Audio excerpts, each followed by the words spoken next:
वैसे तो कहा जाता है कि everything is fair in love and war, लेकिन कई सारी वॉर होने के बाद में देशों ने आपसी सहमति से ये फैसले लिए हैं कि इन वेपन्स को यूज़ नहीं किया जाएगा वॉर के टाइम पे, क्योंकि ये इनह्यूमन है, अमानवीय है और इसमें मतलब मानवता कहीं भी नहीं दिखती। आदमी बस तड़पता तड़पता मर जाता है। तो ये चीज़ें कभी भी यूज़ नहीं की जाएगी वॉर के टाइम पे। और ये वेपन अब बनाने भी इलीगल है। बेशक से कोई कंट्री ऐसी हो जो इलीगली इन्हें बना रही हो ताकि वॉर के टाइम पे यूज़ कर सके, लेकिन कोई लीगली बना नहीं सकता इनको। आज इन्हीं के बारे में जानने वाले हैं। मेरा नाम है भारत शर्मा, आप देख रहे हो देखो इसको। आशा करता हूँ आज का दिन आपको बहुत अच्छा बीत रहा होगा।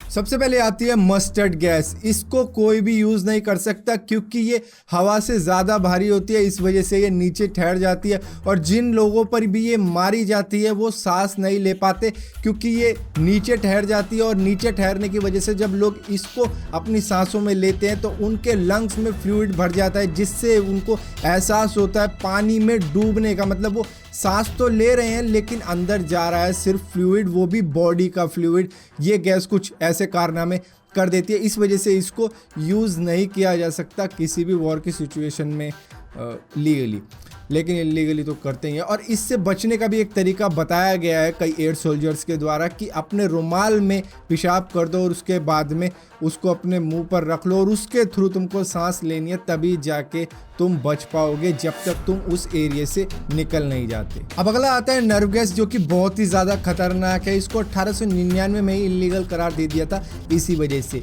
जैसे ही इनका अटैक किसी पर किया जाता है तो उनके एंजाइम्स ब्लॉक होने चालू हो जाते हैं, जिसकी वजह से उनके इंपॉर्टेंट न्यूरोट्रांसमीटर्स डिस्ट्रॉय हो जाते हैं, जिसकी वजह से उनका दिमाग बिल्कुल काम करना बंद कर देता है। ये बिल्कुल ऐसा होता है जैसे कि शॉर्ट सर्किट हो गया हो किसी इलेक्ट्रिसिटी में, और वैसे ही कुछ आपके शरीर में होना चालू हो जाता है। आपका नर्वस सिस्टम काम करना बंद कर देता है, आपके शरीर में छाले, फोड़े, इंटरनल ब्लीडिंग होनी चालू हो जाती है, और इसके बाद में रेस्पिरेटरी सिस्टम काम करना बंद कर देता है, जो इन द एंड रीज़न बन जाता है उनकी मौत का। अब अगला आता है फॉस्जियन गैस। वर्ल्ड वॉर 1 के अंदर जितने भी केमिकल वेपन्स यूज़ हुए थे और जितनी भी मौतें हुई थी 85% इसी गैस की वजह से हुई थी। इसे जापान ने बहुत अच्छे तरीके से यूज़ किया था। वो बहुत ही सस्ते में इसे बना लेता था और बहुत ही जल्दी बना लेता था, तो इस वजह से वो इसका यूज़ किया जा रहा था वर्ल्ड वॉर 1 के अंदर। ये बेसिकली करता क्या था कि ये लंग्स के प्रोटीन को ब्रेक कर देता था, जिसके बाद में लंग्स ठीक तरीके से ऑक्सीजन डिस्ट्रीब्यूट नहीं कर पाता था दूसरे ऑर्गन्स में, जिसकी वजह से एक स्लो डेथ चालू हो जाती थी उनके एनिमी की। और इसकी खास बात ये थी, इनकी कोई स्मेल नहीं आती थी और ना ही कोई कलर छोड़ता था ये वेपन जब इसका अटैक किया जाता था। इसी के साथ साथ वर्ल्ड वॉर 2 में भी नोटिस किया गया कि जापान ने चाइना के ऊपर ये 375 बार चलाया होगा, ऐसा अनुमान लगाया था चाइना ने। अब अगला आता है प्लास्टिक लैंडमाइन। 1979 की वेपन प्रोटोकॉल के अनुसार इसको भी इलीगल वेपन की कैटेगरी में डाल दिया गया है, क्योंकि जब इसका यूज़ किया जाता था और कोई एनिमी उस पर चढ़ जाता था, ये ह्यूमन के वजन वाली प्लास्टिक लैंडमाइन होती थी, जिसके ऊपर अगर वो चढ़ा तो ये फटता था।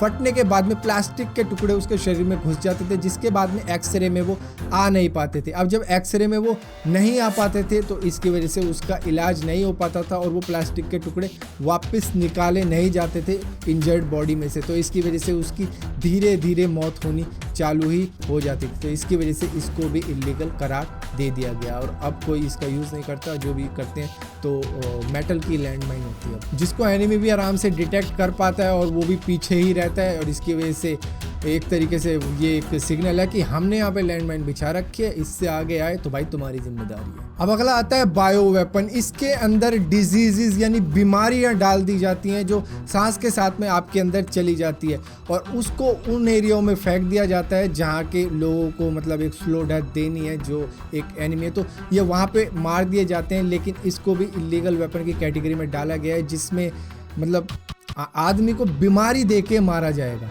अब अगला आता है पॉइजन बुलेट। आप खुद सोच के देखिए कि गोली खाने के बाद में इंसान की जान तो वैसे ही खतरे में आ जाती है, लेकिन अगर उस गोली के अंदर जहर भरा हो तो क्या हो, वो सीधा उसको लगी, इसके बाद में पहला इम्पैक्ट तो उस गोली का उसे ले डूबेगा, और इसके बाद में जहर अपना असर दिखा रहा है तो इस वजह से वो मर ही जाएगा। अब उसके अंदर कोई बीमारी का जहर भी डाल सकते हैं, कई ऐसा जहर भी डाल सकते हैं कि वो मतलब इंस्टेंटली ही मर जाए। तो ऐसी बुलेट्स को बनाना भी इलीगल है और इसको भी इलीगल वेपन की कैटेगरी में डाला गया है। अब अगला आता है स्पाइक पिट, जिसको गोरिल्ला वॉरफेयर में खूब यूज किया जाता था और 1979 की प्रोटोकॉल 2 के अंदर इसको भी इलीगल वेपन की कैटेगरी में डाल दिया गया। हालांकि ये एक टेक्निक है जिसमें खड्डा किया जाता है और उसके बाद में बांस के नोकीले छड़ियाँ डाल दी जाती हैं। इसके बाद में कुछ ऊपर बिछा दिया जाता है जिससे ऐसा लगे कि ये ग्राउंड है, और जैसे ही उस पर कोई चढ़ता है वो घुस जाता है और ये जो मतलब पैनी बांस के डंडे होते हैं ये उसके शरीर में घुस जाते हैं, जिसके बाद में वो वहाँ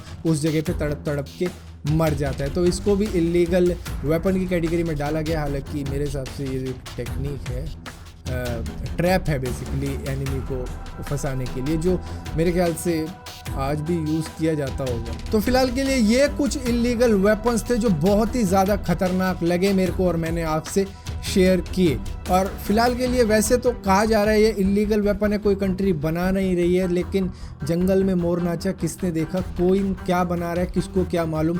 तो बेसिकली हो सकता है कि कंट्रीज ये अभी भी बना रही हो और जब कोई वॉर की सिचुएशन आए और वो पूरी कंट्री ही बर्बाद कर दे किसी बीमारी से।